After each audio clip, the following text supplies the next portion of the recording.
Breaking news! It really feels like the team knew they couldn't wait any longer to make a move here. You could kinda sense something was coming for weeks, and now the defense suddenly looks a whole lot more dangerous heading into the season.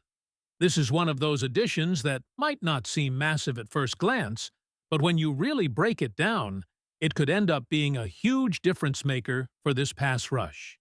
And honestly, fans have every reason to be excited about where this roster is heading right now. If you're also missing seeing our team on the field, leave a like and comment, "Go Hawks," so I know the true fans are here. The Seattle Seahawks finally made the move that so many fans had been waiting on. And now it's official. Dante Fowler Jr. is heading to Seattle on a one-year deal worth up to $5 million. The moment this news broke, it immediately felt like one of those signings that had been quietly building behind the scenes for weeks. The Seahawks had roster flexibility available.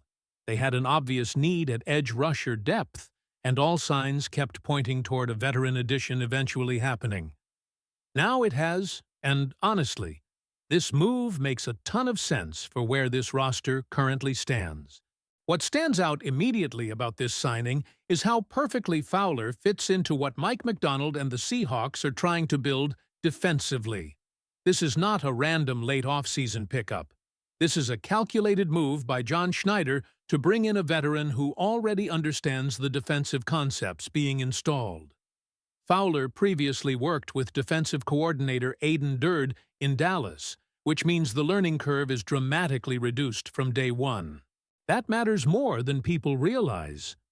When training camp opens, Seattle will not have to spend weeks teaching Fowler the language of the defense or slowly easing him into the system. He already knows what is expected, and the coaching staff already knows exactly what kind of player they're getting. That familiarity could end up being one of the biggest hidden advantages of this signing. Teams around the league often struggle when trying to blend veteran free agents into a brand-new defensive structure. Communication issues happen, assignments get missed, players hesitate because they're thinking too much instead of reacting naturally. With Fowler, Seattle avoids a lot of that. He can step onto the field immediately and contribute, especially in pass-rushing situations where instincts and timing are everything. The Seahawks also desperately needed another proven veteran presence in that edge room. Right now, the organization is trying to balance experienced production with long-term development. You already have players like DeMarcus Lawrence, Uchenna Nwosu, and Derek Hall expected to carry major responsibilities. But Seattle is also investing heavily in younger edge rushers like Jared Ivey, Connor O'Toole, and Jamie Sheriff. Those younger players have potential, but relying entirely on inexperienced talent would have been risky for a team trying to compete immediately. Fowler helps bridge that gap perfectly. One of the biggest reasons this signing feels important is because of the role Fowler is expected to fill. Seattle clearly viewed him as a replacement for what Boy Mafe brought to the defense. Mafe's sack numbers may not have exploded recently, but his pressure rate and pass rush win rate remained extremely valuable. Fowler brings many of those same traits to the table. He can win quickly off the edge, attack quarterbacks aggressively, and create disruption immediately after the snap. But there's also an argument that Fowler gives Seattle slightly more reliability against the run. That part matters because the Seahawks are trying to become more complete defensively. In recent years, Seattle's pass rush could flash at times, but consistency against physical rushing attacks remained an issue. Fowler may not be viewed nationally as an elite run defender, but compared to what Seattle had in certain situations before, he offers a more balanced skill set. He can pressure the quarterback while still helping hold the edge against the run, and that flexibility gives the coaching staff more options on early downs.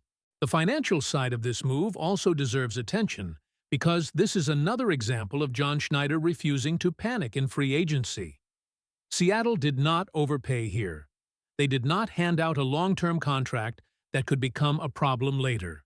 A one-year deal worth up to $5 million is extremely manageable, especially for a veteran edge rusher with Fowler's experience and production history. If he performs well, the Seahawks get outstanding value. If things somehow do not work out, the team can move on without damaging its future flexibility. That approach has quietly become one of the most important parts of Seattle's roster-building philosophy. Schneider continues targeting players who can help immediately, while avoiding contracts that trap the organization financially. It gives Seattle room to remain aggressive later if another opportunity appears during the season. The Seahawks are improving the roster without sacrificing future flexibility, and in today's NFL, that balance is incredibly difficult to maintain. Another interesting layer to this signing is what it says about how players around the league are starting to view Seattle. Veterans are noticing what's happening. DeMarcus Lawrence arrived believing this team could compete. Leonard Williams has become a major piece of the defense. Now, Fowler joins the group as another experienced player looking for meaningful football and potentially a championship opportunity. That shift in perception matters. There was a time when Seattle sometimes struggled to convince veteran stars that this organization was close enough to contend. Now, under Mike Macdonald and John Schneider, there's growing belief that the Seahawks are building something serious again. Veterans want structure, leadership, and a chance to compete deep into January. Seattle appears to be offering all three right now. And make no mistake, Fowler is not simply arriving to collect a paycheck. He understands the situation. He knows younger players are coming for snaps. He knows Seattle's edge room is becoming more competitive by the week. Reports already suggest that younger defenders like Jamie Sheriff and Jared Ivey are pushing hard during off-season work, and that competition could become one of the biggest stories of training camp. Fowler will have to earn his role, but that competition could elevate the entire defense. That's actually one of the most exciting aspects of this move. The Seahawks are creating an environment where nobody is guaranteed anything beyond the opportunity to compete. Veterans push the younger players. Younger players push the veterans. That internal competition often separates good defenses from elite ones over the course of a season. You can already picture how Seattle wants this rotation to work. DeMarcus Lawrence brings physicality and leadership.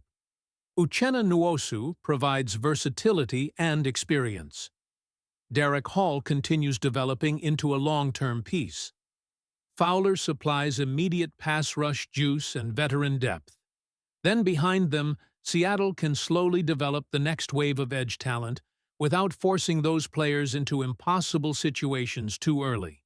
It also feels significant that Seattle acted now instead of waiting until injuries forced their hand. Smart organizations address potential weaknesses before they become emergencies. The Seahawks understood they needed another reliable edge rusher, and instead of gambling on unproven depth alone, they secured a veteran who already fits the scheme and culture they're building. There's also something psychologically important about making this move. Fans had been anticipating an edge signing for weeks, especially after reports surfaced that Fowler had already worked out with the team before the draft. The connection never really disappeared after that. It kept feeling like a matter of time, and now the Seahawks have officially followed through. The best part for Seattle fans is that this signing does not feel desperate. It feels strategic. It feels controlled. It feels like the front office identified a specific role, found a player who fit that role perfectly, and completed the move without creating future problems. Those are usually the types of signings that end up paying off quietly throughout a season. And honestly, the timing of this move says a lot about the confidence Seattle has in its direction overall. The Seahawks are no longer acting like a rebuilding team searching for random upside. They're acting like a team trying to win games immediately, while still preparing for the future at the same time. That balance is difficult to achieve, but this Fowler signing feels like another step toward that vision becoming reality.